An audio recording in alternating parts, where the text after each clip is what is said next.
OK, donc bon matin tout le monde. Je suis très heureuse d'être avec vous aujourd'hui, même si on est sur Zoom et pas en personne. Merci d'être là et merci d'avoir organisé là, cette conférence très importante. Donc, la diversité, ça grandit beaucoup au Canada, aux États-Unis, dans les autres parties du monde aussi, et on comprend encore une fois après fois, à quel point c'est important, hein. Toutes les voix doivent être entendues, tout le monde doit participer dans l'éducation, l'économie, le leadership de tous les pays. Alors, évidemment, on comprend ça aussi en Israël aujourd'hui. Et la gestion de la diversité est une industrie qui fleurit beaucoup, avec beaucoup de consultants, formateurs, des gens qui vont écrire des livres. Les secteurs de l'industrie et dans plusieurs pays, là, souvent sans réflexion des effets. Et oui, à date, la gestion de diversité a beaucoup à montrer pour changer la démographie de leadership dans le travail, les économies, l'université. Ces données, oui, on a bien vu la deuxième page, c'est bon? Excellent. Alors, les données que vous voyez devant vous montrent la proportion de femmes et des minorités qui sont dans la direction dans des moyennes et grandes compagnies. On voit les lignes là, pour tous les groupes sont quand même assez égales, excluent les Asiatiques, mais sont beaucoup plus basses qu'attendues, même si elles sont le groupe les plus éduqués aux États-Unis. 51% des Américaines asiatiques ont un diplôme de cégep ou de collège. Donc, les chiffres devraient être beaucoup plus élevés. Latinx et les hommes noirs n'ont pas changé. Là. 6 des Noirs et 6 étaient directeurs en 2018. C'est la même chose que dans les années. Les femmes noires et latinos ont monté un peu, mais très, très lentement. 2018, 5 des femmes noires travailleurs et 6 des latinos étaient dans la direction. Et on parle de 4 dans les années 80. Donc, à ce taux, ça va prendre 2 siècles pour que les femmes noires, pour rattraper le taux des hommes. Et à la fin de la journée, bien, il y a beaucoup de programmes de diversité, beaucoup de discours de diversité, mais zéro changement dans le leadership des grandes corporations. Et ce n'est pas surprenant dû au fait que la plupart des programmes populaires sont des programmes inefficaces. Alors pourquoi? On a pris la mauvaise approche. On essayait de réparer le biais de la direction et ça n'a pas fonctionné, vous le voyez. Mais ça peut fonctionner si on essaie de réparer par système. Et ce n'est pas parce que la direction ne font pas partie du problème, mais c'est juste que la façon qu'on a essayé de réparer le problème ne fonctionne pas en tant que solution. Et de réparer des systèmes biaisés, c'est comme proposer une révision d'une structure de corporatif ou l'université. Mais ce qu'on trouve être efficace nécessite, comme je vais vous montrer, pour la plupart du temps, des tout petits ajustements à des processus qui existent déjà.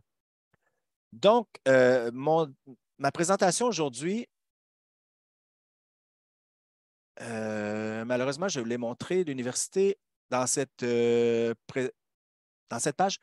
Donc, le livre prend une approche à base de preuves avec beaucoup de données sur 1 000 compagnies dans les 4 dernières décennies pour comprendre ce qui fonctionne dans l'inclusivité et la diversité, qu'est-ce qui marche et qu'est-ce qui ne marche pas. Je vais vous montrer des principes pour ouvrir des opportunités de carrière efficaces pour briller, pour exceller, pour progresser dans les emplois de leadership.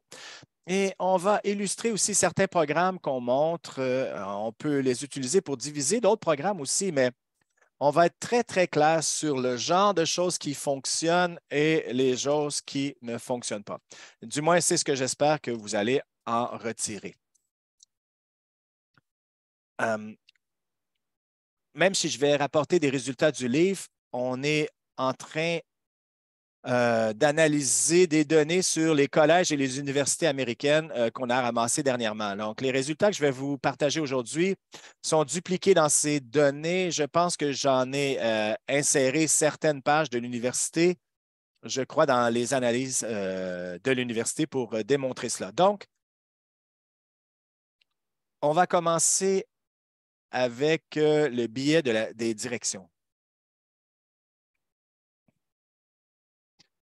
Donc, les compagnies ont commencé les plaintes de diversité avec la formation de diversité qui vont présenter la direction à leurs billets et les résultats de leurs décisions avec des billets.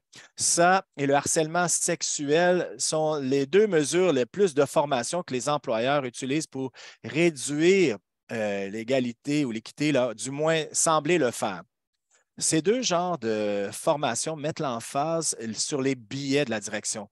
La formation de la diversité parle des billets inclusifs, exclusifs, femmes, noires, hispaniques, des gens avec des difficultés ou d'autres groupes minoritaires dans les décisions de recrutement, de promotion, ainsi que l'interaction de tous les jours au travail. En plus des billets, la formation couvre aussi les exigences légales associées à la non-discrimination et aussi la loi sur le harcèlement. Donc, la formation sur la diversité inclut l'idée de multiculturalisme, l'inclusion, mais les études à répétition, là, des douzaines, des centaines d'études démontrent que ces formations ne sont pas efficaces. Nous savons que le biais d'un directeur là, va amener l'inégalité. Alors, quel est le problème avec les programmes qui essaient de mettre cela sur la table, d'enseigner les directions selon leurs billets? Les billets sont très connectés. Là. Ça a été enfoui en nous, là, ces billets. Hein, ils sont en nous dans toute notre vie depuis le début, au travers de toutes sortes de messages implicites, explicites, commençant par ce qu'on doit porter comme enfant, quoi jouer, continuer dans les médias, la télé, les films. Les messages les plus populaires que nous recevons autour de nous sont des stéréotypes sur les genres, la race, nos habilités, l'âge. Aucune session, là, ont semblé réduire ces attitudes ou ces biais à long terme. Les problèmes de formation de diversité, ça va durer d'une après-midi jusqu'à 2 jours dans les cas les plus rares. C'est évidemment pas assez de temps pour recabler notre cerveau. Deuxièmement, la plupart des formations sont obligatoires. Donc, ça envoie un message de contrôle aux participants. Et ça va déclencher des réactions. Des réactions d'avoir une autonomie psychologique et aussi hein, contre la formation. Donc, on est obligé d'être assis et écouter quelque chose et quelque chose qui nous blâme. En plus de ça, parlant de nos biais, c'est très peu probable là, que nous allons réagir positivement. Donc, par exemple, une étude de laboratoire sur les sujets. euh, ils devaient écrire hein, des essais et ils ont écrit, c'était obligatoire, mais ils ont expérimenté un haut niveau de ressentiment et de haine qui est revenu contre les politiques pro-noirs qui étaient discutées après avoir écrit leur essai. Dans une autre étude, les chercheurs ont démontré du matériel anti-préjudice. Ils sont déclinés parce que ça essayait de démontrer qu'eux devaient réduire leurs préjudices, mais ça a été augmenté pour ceux qui pensaient que ce but était imposé. Donc, c'est vraiment des conséquences négatives que la formation de diversité peut avoir sur l'attitude des gens et leur émotion aussi envers la diversité et le but. Aussi, les recherches sociologiques sur l'autonomie de l'emploi démontrent des modèles semblables. Les gens résistent hein, d'être obligatoires dans leur travail et ils vont réagir pour faire du sabotage les règles de la gestion. Donc, ce que nous avons, c'est le type de formation obligatoire sur la diversité représente plus de 80 des cas, envoie un message qui va amener vraiment un backlash et pas des résultats positifs. Troisièmement, et d'autres études ont démontré que la formation de diversité et les exigences à éliminer les catégories pour qu'on ne puisse pas voir les couleurs, eh bien, amènent les catégories plus variables et actives des billets. Il y a des raisons additionnelles, évidemment, sur pourquoi la formation de diversité ne fonctionne pas, mais je vais garder ça à cela et vous montrer l'effet qu'a l'adoption de programmes de formation de diversité sur les directeurs, là. Alors, les positions, direction et les compagnies qui ont adopté ces programmes. Donc, vous voyez sensiblement, là, voici ce qui arrive après que la compagnie amène une formation typique là, de diversité. C'est obligatoire comme formation à 75 ou 80 des cas, c'est obligatoire. Les barres représentent le changement moyen dans les groupes dans les années qui ont suivi l'adoption de programmes, et on parle en moyenne de 5 à 7 ans.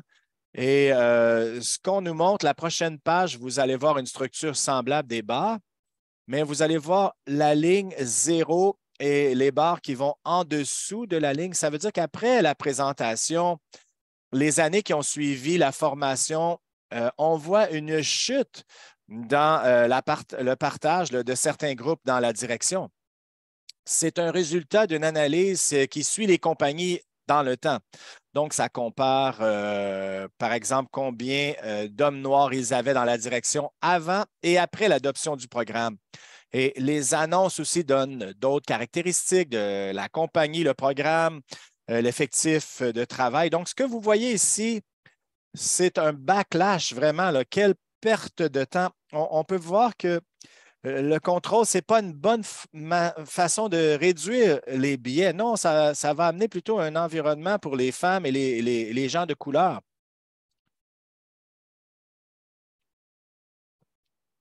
Ça, c'est les résultats. OK. Ça, c'est les résultats pour la formation des facultés de diversité. Et j'ai intégré quelques pages. Là. Donc, comme j'ai mentionné, là, on duplique les recherches dans les compagnies, les universités, et quand on essaie le même exercice là, au travers de la formation de diversité dans des facultés, dans des établissements de facultés, quand on essaie d'augmenter la diversité, la formation sur la diversité n'est pas la bonne façon de le faire. Encore une fois, on voit des résultats négatifs.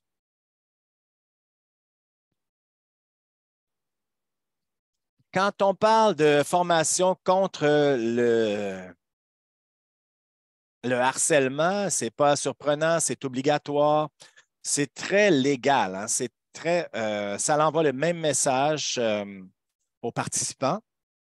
Au fait, même les recherches de laboratoire démontrent que les hommes qui avaient des points là, et des complications sur le rôle des genres ont souvent des réactions adverses à la formation de harcèlement. Donc, les chiffres sont plus négatifs après la formation. Donc, ça peut faire plus de mal que de bien, ce genre de formation, parce que ça cible les hommes et les personnes qui sont plus aptes à avoir du harcèlement ou à faire le harcèlement. Je vais amener des bonnes nouvelles, par contre.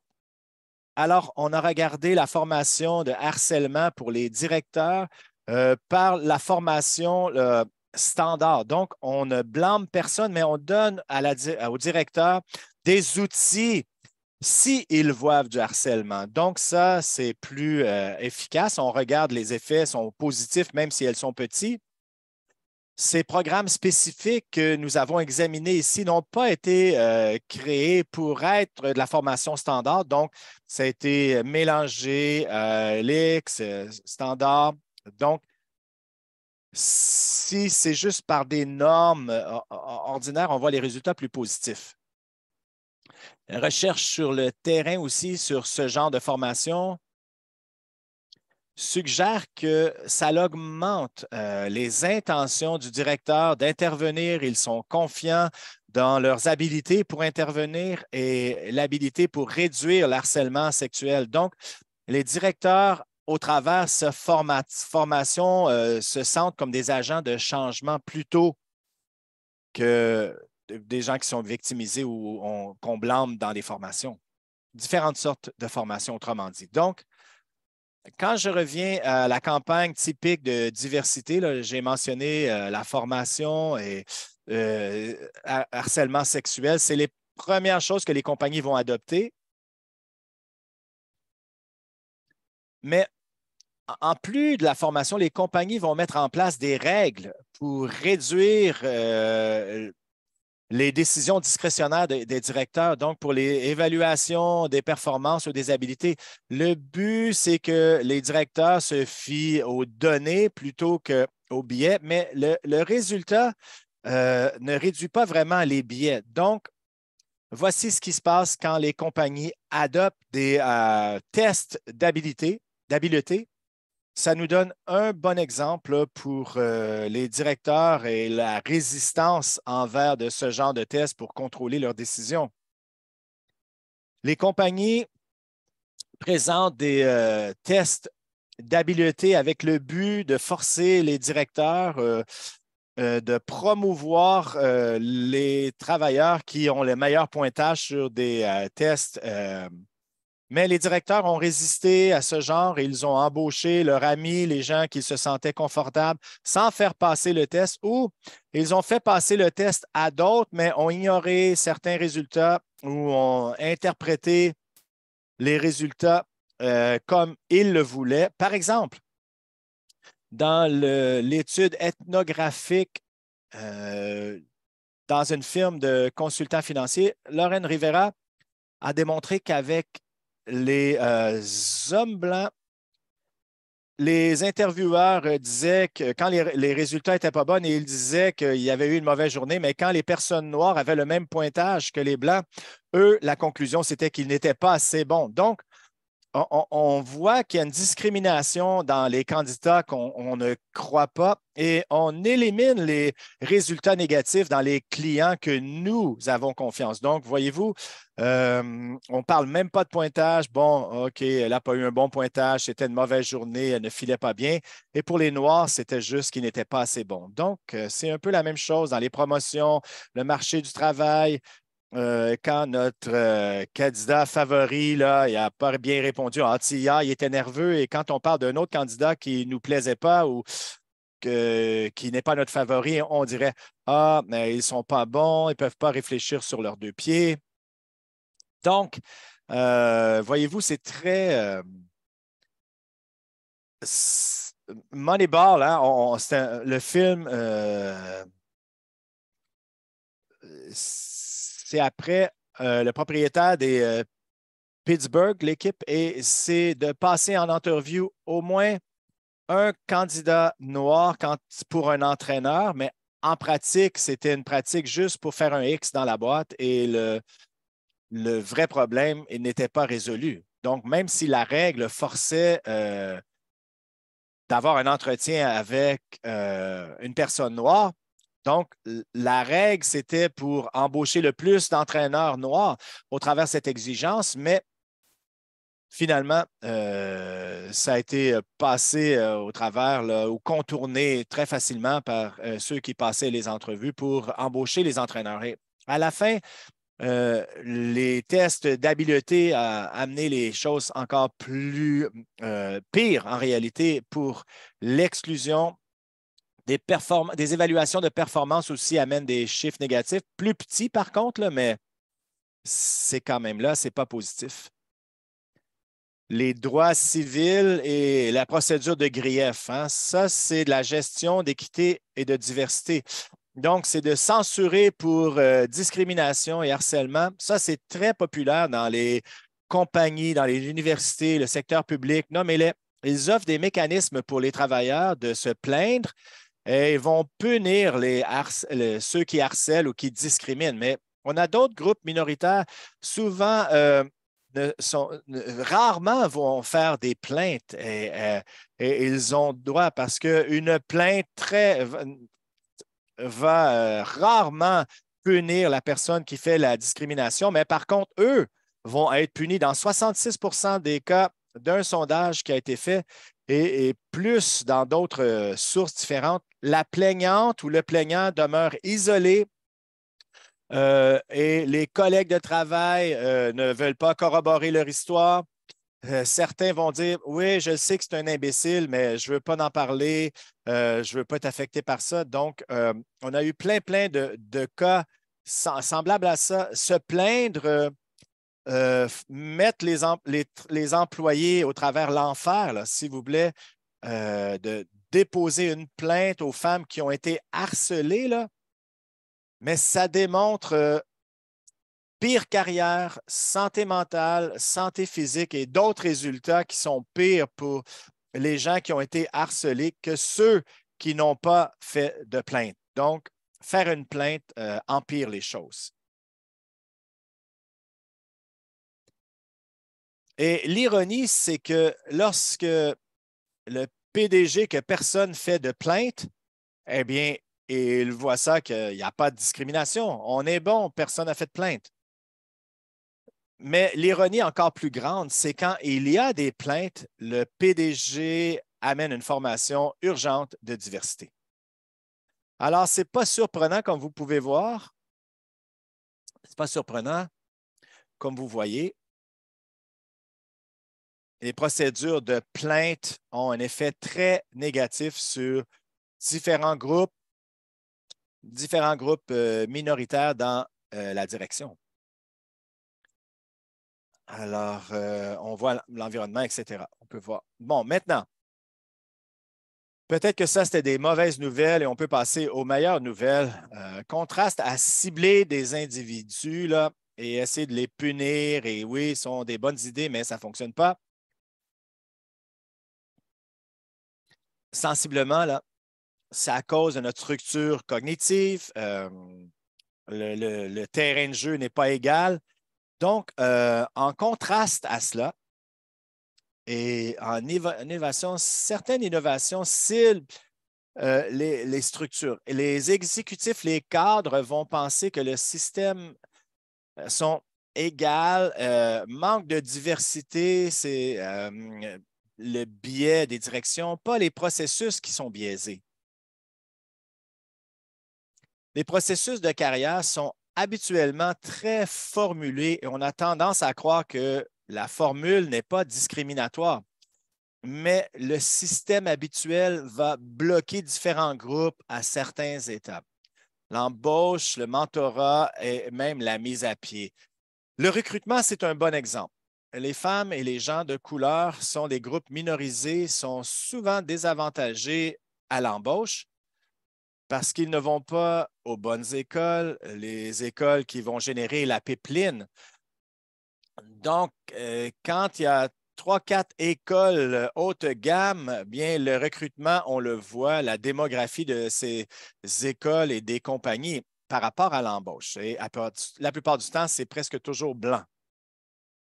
Et évidemment, c'est encore plus grand si les compagnies continuent de recruter comme ils ont fait avant. Ils vont obtenir les mêmes candidats de la même démographie. Donc, le filet doit être encore plus large. Donc, dans les tactiques de recrutement, les compagnies envoient des gens recrutés dans des collèges, dans des communautés et les associations qui servent les groupes sous-représentés comme les collèges noirs, les institutions hispaniques ou les associations comme les ingénieurs noirs, hispanos aussi. Donc, regardez ce qui se passe quand les compagnies font ce genre de recrutement. Il y a une augmentation dans la diversité. Voyez-vous, femmes blanches, on a une augmentation de 5 avec la compagnie moyenne et de 3,5 à 3,9. Donc, seulement à l'adoption de ce recrutement ciblé avec un filet plus large. Avec des entrevues qualitatifs, on parle que ces programmes de recrutement ciblés C'est non seulement des gestionnaires de ressources humaines sur le recrutement, mais ceux qui vont faire l'embauche pour rencontrer les gens directement et rencontrer les candidats de différents groupes.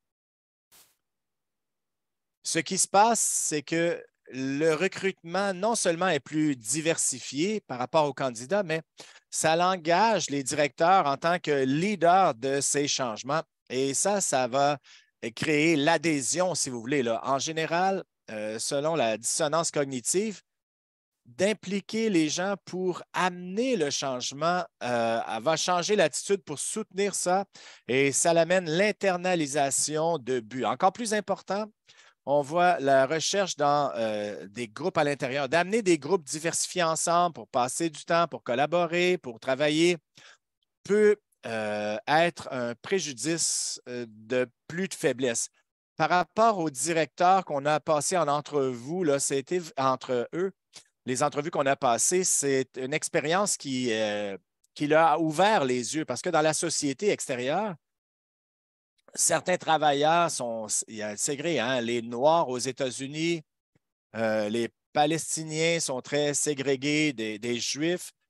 Et à cause de nos organisations et nos universités ne sont pas diversifiées, souvent, le genre de recrutement ciblé peut être la première fois qu'un directeur parle d'affaires avec un représentant d'un groupe minoritaire plutôt. Encore plus d'envoyer des directeurs sur le terrain, sur les rues, ça crée un engagement à ces candidats si elles sont embauchées, désolé. Quand quelqu'un que le directeur ou la directeur recrute est embauché, il se sent engagé à cette personne et à son succès. Ce nouvel embauché a déjà un mentor de cette façon à cause du sentiment d'engagement. Et on le voit, ce que ça joue un rôle significatif pour augmenter la diversité des positions de directeur. Des références avec un incitatif, là, pas seulement les directeurs qui encouragent vraiment de suggérer leurs amis, les gens dans leur réseau à des emplois de plus haut niveau, on voit une augmentation à long terme dans la diversité. Donc, ça, c'est le programme de référence incitatif. On voit un effet positif. Maintenant, on parle de mentorat. Des programmes de mentorat, c'est un autre bel exemple là, de structurer les billets et une solution efficace. Ce n'est pas tout le monde qui est un mentor, là, mais pour donner des conseils, enseigner, suggérer la formation de direction, de trouver certaines opportunités, il y a des statistiques qui démontrent que dans le mentorat peuvent atteindre ces buts. Mais un grand pas à l'arrière dans ce genre de programme, c'est que les femmes et les minorités dans les groupes minorisés ont souvent une difficulté à trouver un mentor. Donc, ils sont isolés socialement parmi leurs pairs et dans leur propre groupe, même selon leur directeur, et des relations formelles de la source qui va bon, être une partie de basketball de samedi matin avec les gars. Ça n'arrivera pas à la seule femme noire dans le département des finances. Là. Ça, c'est un cas classique de biais structuré ou structural par rapport aux opportunités. Ce n'est pas une discrimination directe là, de personne, mais c'est quand même un biais structuré qui amène une source de discrimination et d'inégalité. Et les programmes de mentorat formel peuvent réparer cela. Ça s'adresse à ce désavantage, à donner l'accès au mentor à tout le monde. C'est ouvert à tous les travailleurs, pas seulement ceux qui sont considérés comme des étoiles. Et ce genre de programme, ils sont égalés par intérêt et pas par groupe. Comme vous avez vu ici, les programmes de mentorat formel vont réduire beaucoup les biais et en passant, il y a des grandes chances que ça va réduire les biais cognitifs à cause des contacts, la collaboration qu'ils ont créée. Et ça réduit les stéréotypes et augmente l'engagement.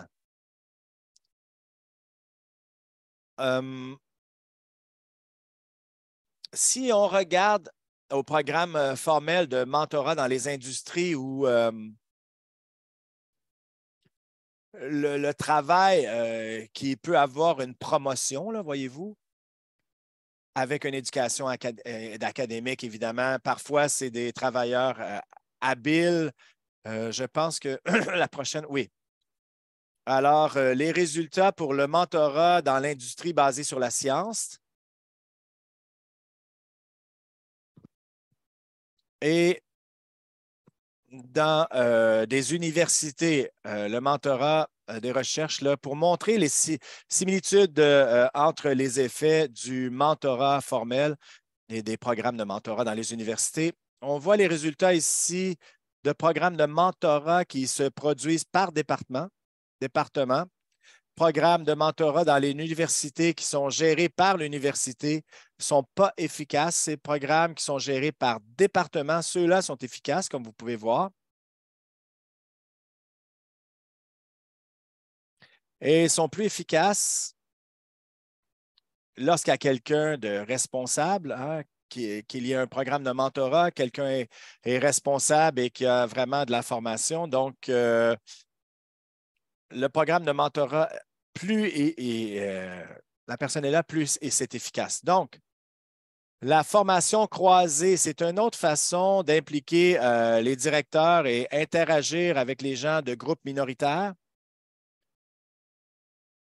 C'est les programmes croisés là, offrent aux travailleurs l'opportunité de former dans d'autres habilités, d'autres positions dans la compagnie. Ça peut être une invitation d'une demi-journée, semaine et même parfois 6 mois.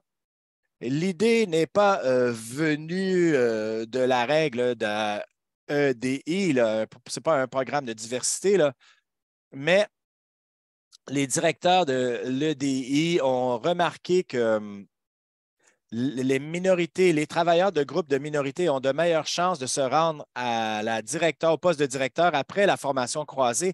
Et ça, c'est parce que ces formations les sortent de leur silo et habituellement, leur travail est ségrégué. Donc, au travers de la formation, ils apprennent de nouvelles habilités dans la compagnie et augmentent leur réseau et leur visibilité au travers de différentes équipes croisées. En augmentant leur réseau et leur visibilité, bien, on voit que les opportunités augmentent aussi à atteindre des emplois de directeur. Un autre source de biais de structure, c'est l'interface work-life.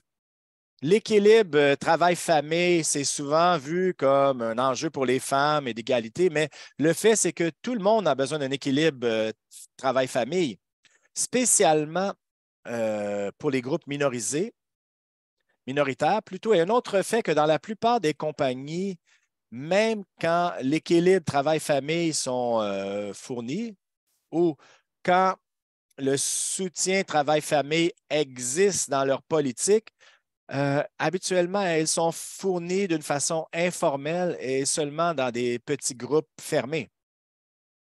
Rarement fournies là, largement. Donc, on a une anomalie que 80 des compagnies vont dire que nous donnons, oui, un soutien travail-famille et 80 des travailleurs vont dire qu'ils n'ont pas assez de soutien travail-famille et qu'ils en ont besoin de plus. Et ça, c'est parce que les compagnies euh, donnent ce soutien-là, mais très, très peu, à très, très peu de personnes en réalité.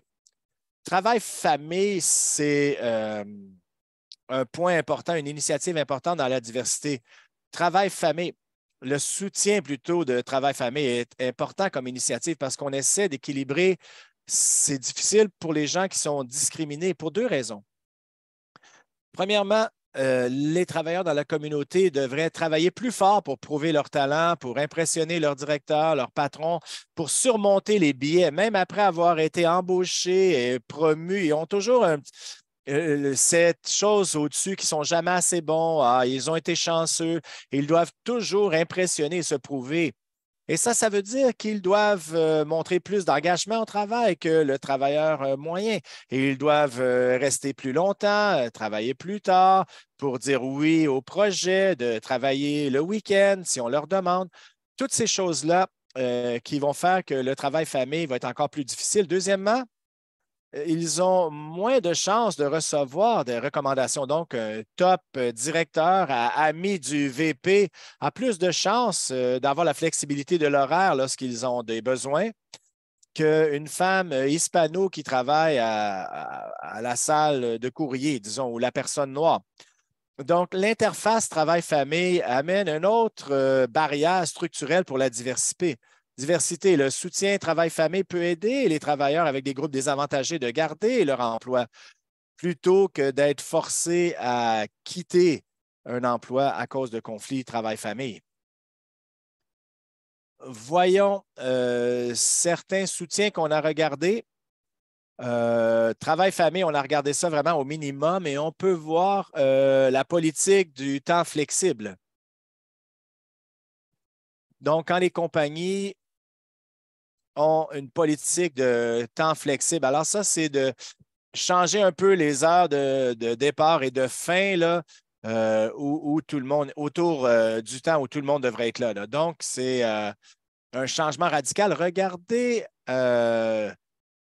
les chances des travailleurs de groupes minorisés là, ont pour obtenir un poste de direction. Alors, pour que ces effets arrivent et se produisent, euh, ils doivent être engagés au travail famille et tous ceux qui en ont besoin. Alors, encore une fois, ça n'a pas été malheureusement le statu quo, là. COVID-19 nous a montré que c'était possible de fournir la flexibilité, mais, même sans réduire la productivité. Ça, c'est les politiques de congé maternité ou par des paternités, même pas payées, là, on n'en avait pas assez pour l'exemple. Alors, on regarde ici une politique qui amène les exigences légales de base connues et les procédures aussi qu'elles peuvent être appliquées là, pour congé parental. De voir hein, comment ça réduit dans la diversité. Il y a une loi aux États-Unis pour des congés parentaux qui permettent aux travailleurs de prendre jusqu'à 12 semaines sans payer, évidemment, là. Mais les travailleurs ne connaissent même pas la loi, ils ne connaissent même pas leurs droits. Une fois que la compagnie publicise leurs droits et de s'assurer que tout le monde connaît leurs droits et comment les appliquer aussi pour ce congé parental, ça fait deux choses. Premièrement, ça fournit l'information et deuxièmement, ça signale que la compagnie croit au soutien travail-famille. La compagnie comprend qu'ils ont des familles et ils ont peut-être besoin d'aide et d'accommodation pour équilibrer le travail-famille. Référence garderie, hein, des centres de garderie, des programmes de référence. Là. Parfois, ils sont mis à jour avec une plus grande visibilité. Euh, le coût pour cette liste est pratiquement zéro. Mais encore une fois, ça envoie un signal que la compagnie veut aider et que vous pouvez demander à un superviseur pour de l'aide, pour avoir un peu de flexibilité quand vous avez besoin de soins pour les enfants, là, pour l'école ou la garderie. Donc, voyez-vous l'effet qui est très positif. Euh, et là, ça, c'est des coupons pour les soins des enfants. Ça aussi, ça a des effets positifs principalement sur les femmes. Les centres aussi que les compagnies offrent, ça, c'est une option qui est plus coûteuse, évidemment, là, mais c'est très efficace. Je veux revenir au flex time, là, au temps flexible. Il y a beaucoup de travail maintenant qui montre que comment les compagnies peuvent être créatives avec le temps flexible. Et une des choses importantes dans le livre, et on met beaucoup d'attention sur ça. La flexibilité, c'est une des choses que les compagnies sont vraiment inquiètes, là. Ils s'inquiètent à le fournir. Et de la même façon, dans l'université, on ne parle pas de temps flexible à l'université ici, mais on peut parler de modèles de carrière attentive, les extensions pour les heures aussi. Ça, c'est un genre de pause du modèle idéal. Et souvent, la direction vont amener cette idée-là, là, au lieu d'un employé engagé 24 heures, 16 jours. Là, ça va amener une baisse dans la productivité assurant. Et habituellement, ça, ce n'est pas vrai. La recherche démontre que les travailleurs qui ont plus de flexibilité sont plus productifs. Une étude par le Gap, le détaillant Gap là, de matériel de vêtements, a démontré vraiment ça qu'il voulait augmenter le contrôle de l'horaire. Là. Ça, c'est l'inverse du flex. Donc, il voulait augmenter le contrôle de l'horaire des travailleurs au détail. Donc, ils ont fait une expérience pendant 9 mois où ils leur ont donné un avertissement de 2 semaines sur leur quart de travail. Ils leur ont permis de changer les quarts de travail. Avant, ils ne permettaient pas ça entre employés. Et ils ont réduit les surappels. Hein? Ils ont réduit ça au minimum, les gens surappellent, là, les quarts à l'urgence. Et ce qu'ils ont découvert après 9 mois, c'est que les travailleurs, le rapport des employés était qu'ils étaient plus heureux, plus faciles à équilibrer, travail facile. Et la productivité, elle a augmenté de 7 et les ventes de 5 juste en introduisant une solution vraiment simple. Encore une fois, comme j'ai mentionné, le groupe a beaucoup plus d'exemples là, sur comment mettre la flexibilité. Le dernier principe que nous devons réfléchir quand on pense à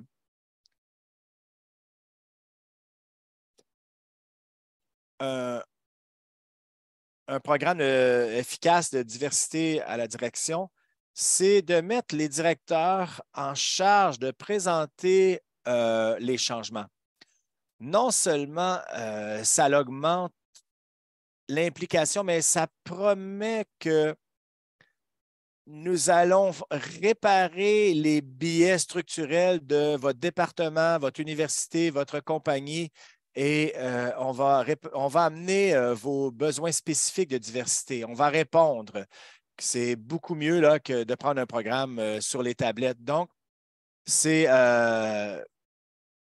les groupes là, qui font des formations pour la diversité, mais sur mesure, sont des comités composés de directeurs de différents départements, non seulement relations humaines, et, non, non, non, des gens sur la ligne de travail ou différents départements, différents niveaux.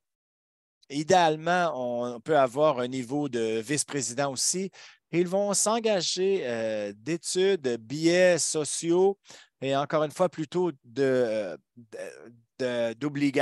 des solutions obligatoires qui ne sont peut-être pas pertinentes là, par rapport à l'histoire, à la culture ou aux besoins de vos travailleurs. Et ils font des solutions sur mesure, ils les mettent en place, ils étudient le changement, ils ont des groupes focus, des services culturels. Et en faisant cela, bien, pendant qu'ils faisaient cela plutôt, ils ont créé l'engagement et l'engagement des buts de ce groupe de travail et le but de la diversité. Et c'est ce qui se passe quand les directeurs sont sur ce groupe. On voit qu'il y a de grandes augmentations dans la diversité là, dans la plupart des compagnies qu'on a interviewées, FedEx, Anheuser-Busch, d'autres compagnies. Il y a différents groupes là, parce que chaque groupe d'intervention a ses propres besoins, ses propres barrières et ces groupes d'intervention rencontrent avec les VP, le PDG à tous les 3 mois pour rapporter là, comment ça fonctionne, quelles sont les nouvelles tâches qu'ils ont, les programmes qu'ils ont, ainsi de suite. Donc, ce rapport crée comme une responsabilité sociale qui augmente l'efficacité de ce groupe d'intervention. Un autre voie de redevabilité sociale, c'est d'avoir des buts de diversité. Les directeurs doivent avoir des chiffres dans différents secteurs de la direction, mais en plus de diversité. Donc, les directeurs ont des cibles de vente et des ventes, des cibles de croissance. Ils ont toujours des cibles et des buts. Alors, imaginez de dire à ta personne de vente, je ne pense pas que tes cibles sont bonnes, à moins qu'ils répondent par rapport aux cibles et aux buts de diversité. Les buts de diversité. Les chiffres vont créer la conscientisation et la responsabilité. Et on ne peut pas créer des processus à long terme sans la conscientisation de redevabilité ou de responsabilité. Hein. La théorie de ce genre, c'est qu'on va utiliser des ressources plus cognitives quand ils vont croire qu'on va leur demander d'expliquer leurs décisions et un genre de redevabilité. Je ne parle pas de punition ici, là. Je parle d'expliquer vos décisions, de rapporter, de présenter dans une conférence là, vos activités de votre groupe d'intervention. Ce n'est pas d'avoir la bonne réponse, mais c'est de participer et le besoin d'expliquer et de partager ce que vous avez fait. Donc, par exemple, dans une étude de laboratoire, démontre que lorsque les répondants étaient notifiés qu'on leur demanderait peut-être d'expliquer leurs décisions après avoir choisi un candidat, les décisions qu'ils prenaient étaient moins basées sur le genre plutôt que ceux qui étaient dans un groupe contrôlé sans explication de leur choix. La conscientisation, désolé, la responsabilité crée la conscientisation parce que la plupart du temps, les gens ne sont pas au courant des chiffres et des objectifs. Et comme vous voyez ici, quand on regarde les chiffres, c'est une façon efficace d'augmenter la diversité. On l'a vu aux États-Unis, je ne sais pas au Canada, mais aux États-Unis, des foires comme Facebook, Google, Microsoft, Target,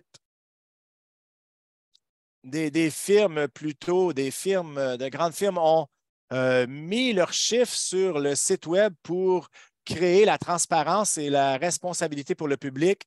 À ce point-ci, les chiffres sont un peu trop vagues ou différentes catégories, là, comme le pourcentage de femmes au travail. Nous, on veut savoir les pourcentages là, des femmes de différents groupes, de différents emplois, mais néanmoins, nous savons que par nos recherches, les compagnies qui suivent les chiffres, même s'ils n'atteignent jamais leur objectif, mais euh, par contre, constamment vont améliorer la diversité là, parce qu'ils suivent les chiffres. Et l'équivalent de l'université de créer ça, là, la conscientisation des chiffres, un équivalent, c'est l'équité en faculté, si vous voulez. Donc, on regarde les charges d'enseignement, les charges de service au travers de différents groupes démographiques. Et encore une fois, quand on regarde les chiffres et qu'on est conscient des chiffres, ça crée un effet positif sur la responsabilité sociale aussi. Donc, voici les choses que j'aimerais que vous retiriez là. Ne gagez pas, ne pariez pas sur les stratégies anti-billets. Open Career System to All, alors les systèmes ouverts pour tout le monde, normaliser le travail-famille. Alors, c'est pas mal tout. Je vous remercie beaucoup de votre attention. Le livre a beaucoup plus de pratiques, évidemment, et d'exemples. Je vais arrêter de partager mon écran. Merci, merci beaucoup. Vous me voyez, oui? Alors, peut-être arrêter de partager. Oui, comme ça. Merci pour Alexandra là, pour cet aperçu de ce qui fonctionne et qui ne fonctionne pas. Il y a beaucoup de questions difficiles de l'auditoire là, que je veux amener. J'aimerais commencer avec une question pour toi. Moi, j'ai été frappé par le travail riche que tu as présenté sur les initiatives de EDI qui semblent vraiment mal fonctionner. Et moi, j'étais dans la recherche de la santé et généralement atrogénétique. les maladies qui sont peut-être causées par des médicaments ou des situations complexes où parfois le remède fait partie du problème. Donc, d'une façon éloquente, vous nous avez vraiment démontré que oui, c'est dans un contexte d'entrer dans une initiative anti-harcèlement, amène les gens à être sur la défensive.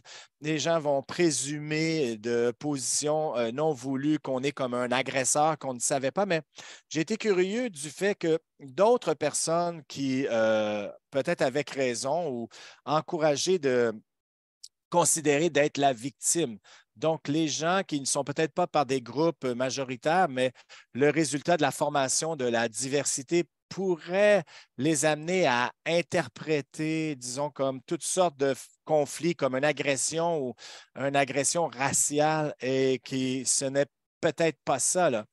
Donc, des campagnes littératie de santé mentale qui, euh, peut-être une campagne en Australie, là, des gens qui auraient dit, là, c'était des problèmes de la vie de tous les jours, hein. C'était comme un peu une méthodologie. Alors, est-ce qu'il y a du travail qui ont regardé à l'impact des gens qui peut-être de faux positifs, des gens qui sont encouragés à penser d'eux-mêmes comme des victimes de harcèlement dans des contextes qui, on n'aurait jamais vu ça comme du harcèlement avant? Oui, ça, on n'a pas vu ça nulle part, là. C'est un bon point, mais euh, j'ai la difficulté avec des enjeux de santé mentale là, parce que c'est comme une prophétie qui s'accomplirait par elle-même, là. Il n'y a rien que moi, je suis au courant dans les recherches qualitatives, la formation de diversité, d'augmentation des faux positifs, des faux rapports. On sait par contre, après la formation du harcèlement, disons, les hommes ont moins de chances de croire dans les rapports. Alors, c'est intéressant. Peut-être que les hommes vont dire, ah, les femmes sont trop sensibles et exagèrent et on devrait moins les croire. Mais les hommes ont plus de chances de blâmer les victimes après une formation de harcèlement. Donc, même si on voit plus de rapports, parce que maintenant, on comprend que cette personne faisait quelque chose de mal, si je me plains ou je le rapporte, je vais avoir moins de chances d'avoir du succès et améliorer ma situation. Donc, ça compte aussi comme un retour, là, comme un échec, si vous voulez, là. Donc, on veut rapporter pour augmenter, hein, comment gérer ces rapports, hein, plutôt que ça ait un effet négatif. Avec le harcèlement, je suis plus certaine, je suis plus confiante de dire par contre que même si ça augmente les rapports, ça augmente aussi les backlash, si vous voulez, là. Je ne sais pas. Je ne vois pas de preuve de ça. Après la formation d'anti-harcèlement ou EDI, là, ça fait comme un contre-coup pour les gens qui. J'ai pas compris la question. Comme question de suivi, disons, d'observation de preuves, ça semble suggérer que les plaintes augmentent. Les gens qui rapportent avoir été harcelés, oppressés dans les universités, disons. Oui, encore une fois, s'ils le font, ce serait un bon résultat de la formation, là, dans le sens que ça a augmenté la conscientisation de leurs droits. Mais ce qui se produit, c'est que les plaintes, plus tard, vont initier un système de plaintes, là, de griefs. C'est discriminatoire et ça va amener des résultats négatifs. Merci. Alors, cette route, malheureusement, nous déraille aussi. Donc, le médicament fait partie du problème. Peut-être il y a des questions très intéressantes là, que je peux résumer comme étant les construits de diversité de EDI. Et les questions sont amenées par notre premier conférencier. C'est comme jamais clair. Qu'est-ce qu'on veut dire par diversité? Quel genre de diversité? Et quel est le but de la diversité recherchée au travail? Euh, je sais que je regardais vos pages. Vous avez des variables de genre et d'ethnicité. Alors, comment comprenez-vous, premièrement, le construit de diversité? Qu'est-ce que c'est? Est-ce que c'est genré, culturel? Est-ce que c'est une diversité d'opinion? C'est une diversité de position politique ou entre collègues? Ou un manque de diversité dans les universités par rapport à l'orientation politique?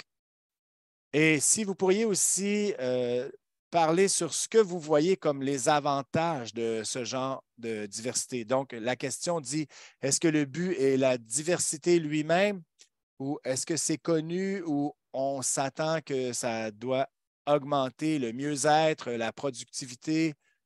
Donc, quel est le but recherché? Eh bien, la diversité, ce terme a été popularisé dans les années 80. C'est, si on veut, la version plus contemporaine de l'anti-discrimination et l'égalité dans les emplois en 61, 64, 65. Différentes règles par rapport à ça ont été passées, les lois aux États-Unis, et beaucoup d'argent ont été versés dans les ressources pour mettre en place ces lois, ces règlements pour établir l'emploi, une opportunité d'emploi égale, au travers vraiment mettre beaucoup d'argent pour appliquer cela. Dans les années 80, Reagan a pris contrôle sur la plateforme de petits gouvernements. Donc, les compagnies ont réalisé que on veut l'égalité d'emploi n'était plus là. Donc, ils ont commencé à réduire les chances de conformité pour l'égalité. Donc, les actions, alors qu'il y a plein de gens qui ont été retournés, et c'est là où la conversation sur la diversité a commencé à émerger. Hein? Pas la version légale, mais pour s'exprimer de l'opportunité. Alors, une chose que la diversité veut dire, c'est pas de discrimination. Donc, s'il y a une discrimination de quelqu'un par rapport aux catégories qui ne sont pas associées à leur performance de travail, tu as un problème. Et si tu le fais d'une façon systématique, tu as un problème avec la diversité. Et ça, aussi, au travers les vues politiques, leur genre, leur race, l'habilité, l'orientation sexuelle, etc. Donc, ça, c'est la diversité. C'est l'opposé de discrimination illégale. Diversité d'opinion aussi, c'est bon d'avoir pour la créativité. Habituellement, il y a une corrélation là, entre manque de diversité dans les vues ou d'autres diversités aussi là, qui sont peut-être un peu plus de la sémantique là, pour toutes sortes de diversité. La raison pour laquelle les données que je vous ai présentées étaient associées aux groupes spécifiques, bien, c'était les groupes qu'on avait recherchés, qu'on a eu des données. Ça ne veut pas dire que les autres groupes ne sont moins importants là, ou des catégories moins importantes. Mais quand vous pensez à cela un peu plus large, de la compagnie ou de l'université ou de la compagnie du point de vue de ce côté, de permettre la diversité, c'est sensiblement avoir des ouvertures de carrière ouvertes, là. Donc, des opportunités qui ne se ciblent pas à un groupe en particulier, disons des hommes blancs ou peu importe des personnes bleues. Alors, on veut s'assurer que tous les talents qui sont là ont la chance de gravir les échelons. Alors, vous pouvez définir la diversité un peu comme ça. C'est le canal. On ne veut pas être canalisé, là. La diversité, c'est bon pourquoi? Ben, pour plusieurs choses. C'est bon pour. Ça vient souvent avec diversité d'expérience. C'est pas obligé d'être ça, là. Parfois, tu es allé à Harvard avec les mauvais gars. Hein. Parfois, là, ça ne veut rien dire.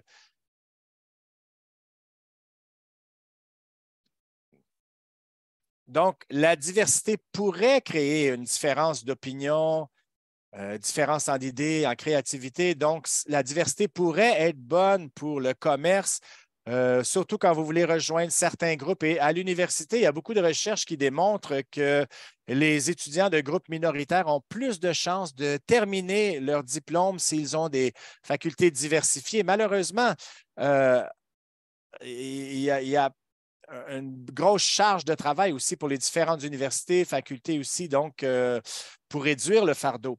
Alors, on peut parler des cas d'éducation ou de travail pour la diversité que je pense est très solide, surtout en éducation. Et on peut prendre le cas légal aussi, c'est la loi de ne pas discriminer. Et on peut parler des cas moraux. C'est juste la bonne chose à faire de ne pas discriminer les gens basés sur les préjudices ou des biais. Merci, merci. Moi, je suis vendu sur la diversité moi-même. Ma compréhension, c'est bon. C'est bon pour l'intestin, le cerveau. C'est bon pour tout genre de système que vous regardez. Et quand on sort les variables, même dans les personnalités, quand moi j'ai un laboratoire, j'aime avoir différentes personnalités, des gens plus structurés, des gens un peu partout, là. Mais la question de causalité demeure quand même. Et comme vous le savez, il y a beaucoup de débats sur cela, de débats. Est-ce que l'absence de diversité absolue, euh, est-ce que c'est toujours une évidence d'oppression ou de discrimination? Donc, les gens ont fait l'argument que dans les sociétés qui sont relativement libres, les gens vont se rassembler avec le genre de profession qui égale leurs intérêts.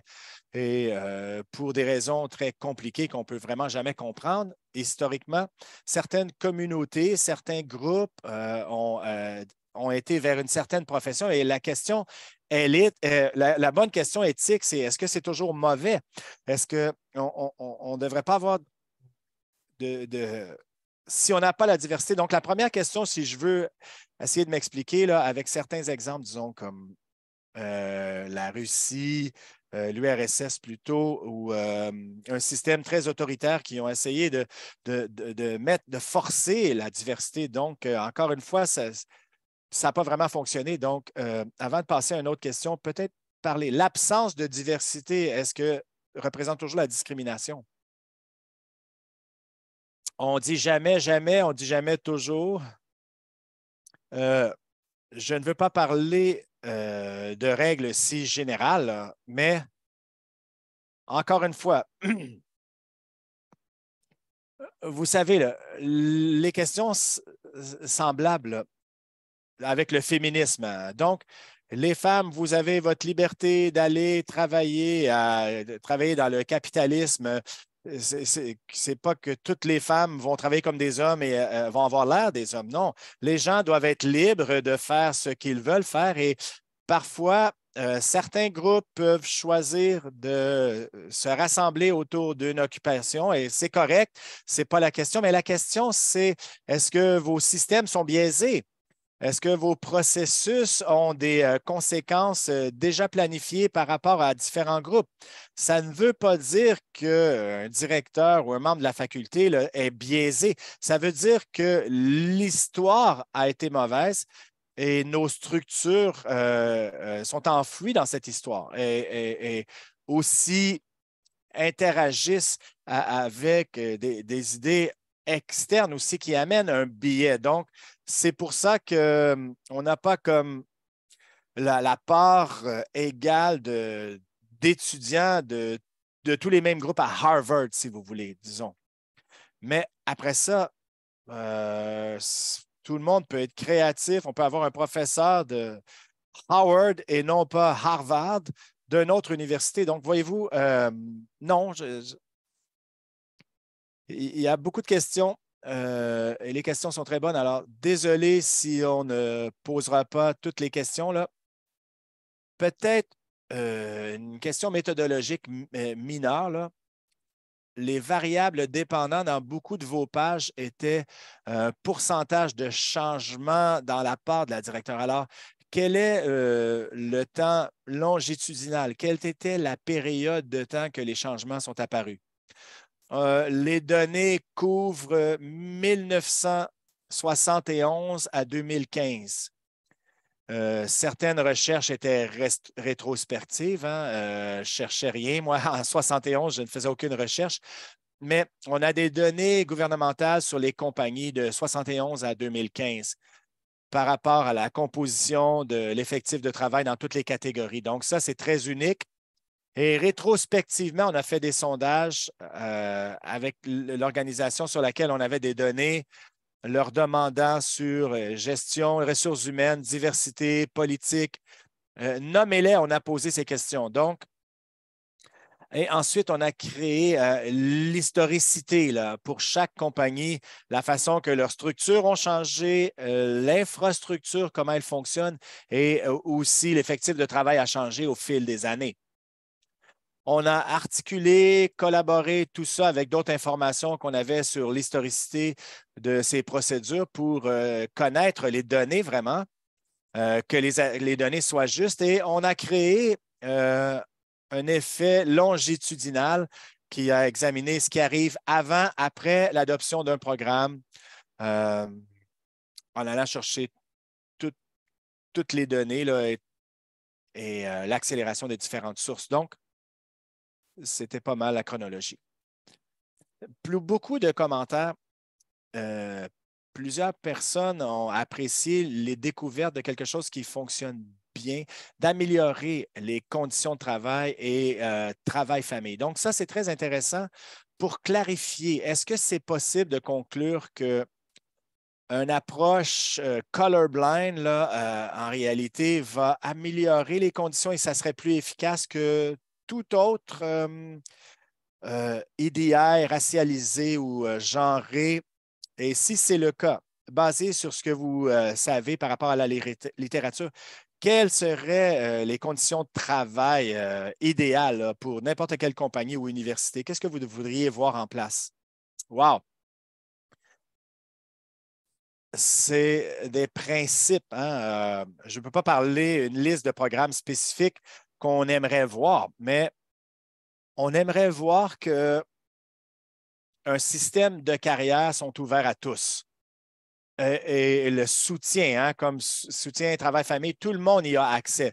Je veux répondre spécifiquement là, sur le côté colorblind, d'être daltonien par rapport aux couleurs des gens. C'est une très bonne question et je suis heureux que vous m'ayez posé la question parce que pour une extension, je n'ai pas compris, là, le soutien pour une bourse pour des femmes là, comme une façon là, de compenser le temps qu'elles ont perdu là, dans une période de 10 ans à cause qu'ils ont eu des enfants. La croyance commune, c'est qu'on veut donner une extension pour les femmes parce que si l'homme a cette extension à cause d'un nouveau-né, il va utiliser le temps pour être plus productif. Donc, certaines féministes vont dire que si on fait le genré colorblind dans les politiques universitaires, on prend les mêmes inégalités et on fait que les montrer, mais le biais reste là. Ce qu'on a découvert, c'est que gender blind ou color blind, ces extensions comme soutien travail-famille sont plus efficaces en augmentant la part des femmes non blanches dans différentes facultés. Pourquoi? C'est vrai que certains hommes vont prendre l'opportunité d'augmenter la productivité pendant que la femme s'occupe du nouveau-né. Cependant, quand les politiques sont universelles, ils sont plus légitimes. Ils n'ont pas l'effet de stigmatiser plus les femmes comme ayant besoin d'aide, du soutien, ne pas assez engagées. Ils doivent prendre une année additionnelle.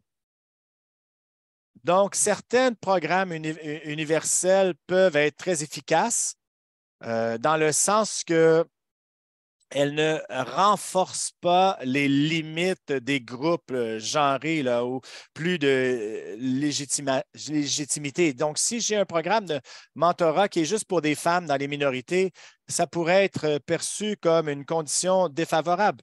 Pourquoi ont-ils eu ce mentorat spécial? Donc, si c'est un programme de mentorat qui est ouvert pour tout le monde, et qu'on s'assure que tout le monde est mentoré, eh bien, ça ferme la brèche parce que les femmes dans la minorité, habituellement, n'obtiennent pas ça. Donc, c'est très efficace ce genre de gestion de département parce que c'est beaucoup plus facile de s'assurer que tout le monde a un mentor quand le programme est géré par le département plutôt que l'université. Alors, dans une université ou une compagnie idéale, c'est très douloureux, là, le processus de comprendre qu'est-ce que nos systèmes de mérite et de carrière est biaisé et a des angles morts à certains groupes. Merci pour la réponse. Euh, Très intéressant là, sur le mentorat et je comprends que ça fonctionne vraiment bien dans beaucoup de contextes.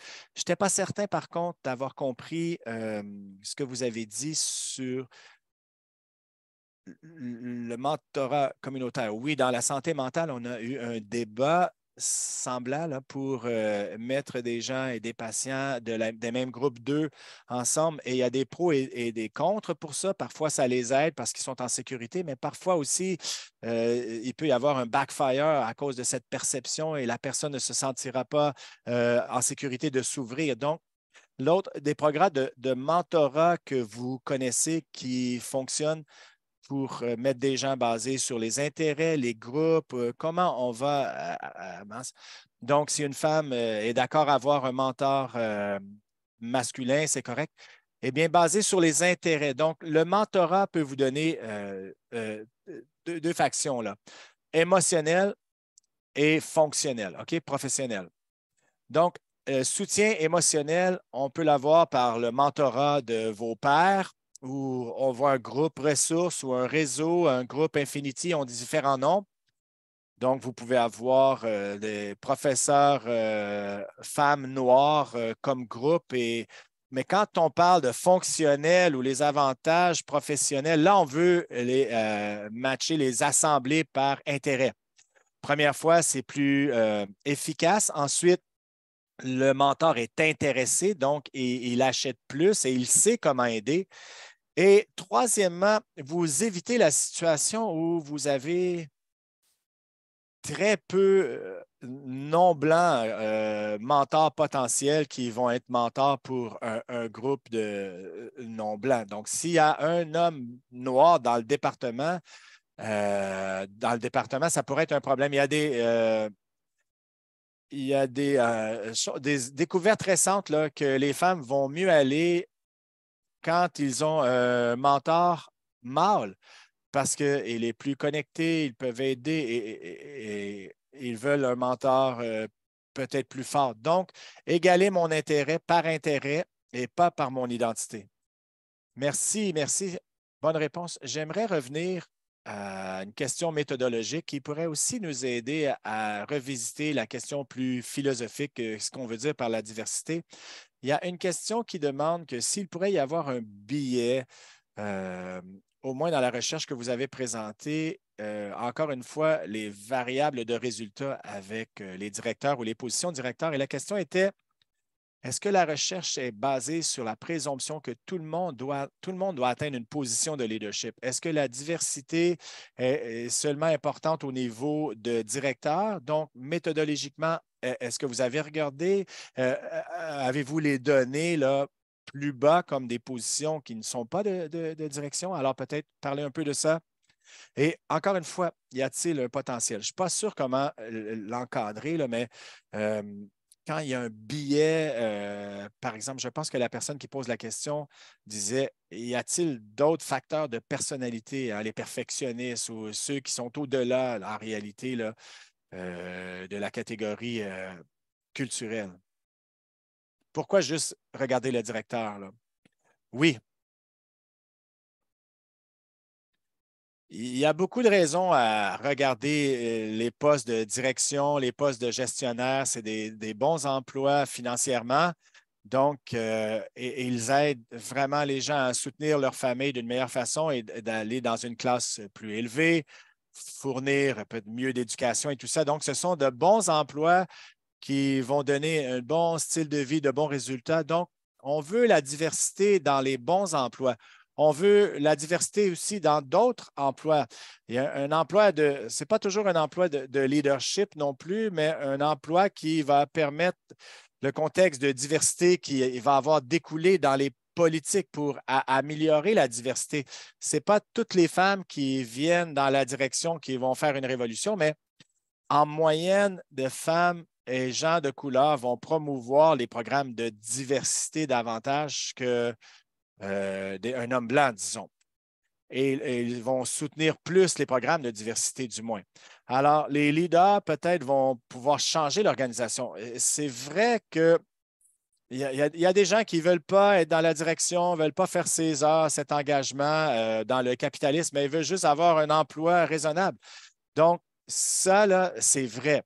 Et encore une fois, on peut présumer que ces travailleurs, quand la gestion est plus diversifiée, par contre, c'est ce qu'on recherche. Et des emplois professionnels aussi, que les partenaires sont semblables aussi. Ça, c'est des bons emplois comme des infirmières, disons. Mais c'est plus ou moins le même, mais d'autres genres d'emplois ou la plupart des mauvais emplois sont déjà pris comme les techniciens ou les travailleurs. Donc, c'est un peu plus difficile avec ce genre de recherche de disséquer qu'est-ce que la diversité veut dire dans les moins bons emplois. Je suis certain il y a une raison, les micro-agressions et tout ça, les conditions de travail. Mais pour l'autre question sur individuel, comme les gens, certaines personnes sont meilleures que d'autres, peu importe la race, l'ethnicité, là. Oui, c'est une analyse d'organisation. Si on peut présumer que la distribution des habilités de gestion à l'intérieur soit normale dans la société, mais on peut présumer aussi que ça serait la même chose avant ou après l'adoption de différentes formations ou l'embauche ciblée, tout ça. La distribution ne devrait pas changer, ça ne devrait pas interférer dans nos niveaux. Au contraire, ça devrait même aider les gens avec différentes aspirations qui n'étaient pas capables de s'y rendre avant. Merci. Il y a des tonnes de questions qui reviennent encore une fois, des questions qu'on ne peut pas répondre sur quelle est la diversité, mais une autre question sur ce que vous considérez la pensée de la diversité. On en a parlé un peu, mais peut-être résumer certaines de ces questions sur qu'est-ce que vous mettez dans le chapeau de diversité. Premièrement, pouvez-vous résumer dans votre étude idéale, travail idéal, quelles sont les variables clés au-delà des genres et de la race que vous incluriez pour capturer le plus combien de diversité il y a et combien il devrait y avoir au travail? Et première partie, juste de citer certaines variables qui sont pertinentes, là, parce qu'il y a beaucoup de gens qui ont mentionné diversité d'opinion. Et là, nous, on regarde aux données disponibles, évidemment, sur les catégories ethniques et raciales. Et la deuxième partie de la question, plusieurs personnes parlaient de cela, c'est y a-t-il des exemples où la diversité fonctionne mal, ou y a-t-il un seuil où trop de diversité devient contre-productif? Et je parle ici de la complexité pour moi, là, c'est comme une bonne métaphore de la diversité, là. C'est la diversité blanche est bonne. Mais nous savons aussi que la pensée humaine n'est pas tellement bonne à gérer la complexité. C'est pour ça qu'on parle de nuances, on parle de différentes opinions, mais d'essayer de comprendre aussi pourquoi tellement de gens et tellement d'organisations peuvent ne pas vouloir trop de diversité. Alors, est-ce que vous avez pensé à cela aussi? Y a-t-il des effets, mais y a-t-il des effets négatifs de trop de diversité? Mais plutôt, que metteriez-vous en premier là, dans votre construit de diversité? Encore une fois, j'aimerais que ce soit plus une table ronde, une conversation, parce que je suis curieuse. Je ne vois pas la diversité comme ça. Mais pour moi, la diversité, encore une fois, c'est juste de ne pas avoir de la discrimination. C'est d'amener les gens à cause de leur mérite. Et c'est douloureux, là, dans vos processus. Hein. Les angles morts de vos processus, là, c'est douloureux, là. À l'université, c'est difficile pour nous, les facultés, parce qu'on est des scientifiques et on pense que nos mérites ne sont pas biaisés, évidemment, là. Mais si on regarde historiquement, on voit que oui. Alors, on a vu les qualitatifs, quantitatifs, interdisciplinaires en différence et chacune de ces choses ont des critères euh, enfouis à l'intérieur. Et si on déconstruit cela, on va voir que certains groupes peuvent être avec différentes opinions politiques, différents groupes religieux, et on va mettre des gens à l'extérieur. Mais quand on ouvre le jeu, eh bien, on va avoir des opportunités diversifiées, là. L'âge aussi, ça peut être un problème. Euh, des fondations qui vont donner des subventions ou des bourses à des chercheurs au commencement, à l'âge de 40 ans. Là. Bon, ben, les mères sont pas incluses là-dedans. Donc, démographiquement, on parle des compagnies, la diversité de l'âge, euh, le côté ethnicité de genre, LGBT, plein, le poids. Euh, La beauté, on peut parler de mille choses. Là. C'est plus d'avoir un processus ouvert et de s'assurer que tout le monde a son soutien, travail, famille, etc. Et en passant, par exemple, l'université ont tendance à embaucher plus de blancs, plus d'hommes blancs durant des crises économiques. Donc, la grande récession, oui, ça, c'est pas de la diversité, là. Quand quand tu es stressé, tu reviens et tu as tes vêtements de confort. Donc, la diversité, pour moi, ce n'est pas de la discrimination. Trop de diversité, encore une fois, je vais appliquer la même logique. Est-ce qu'on peut dire qu'il y a trop de...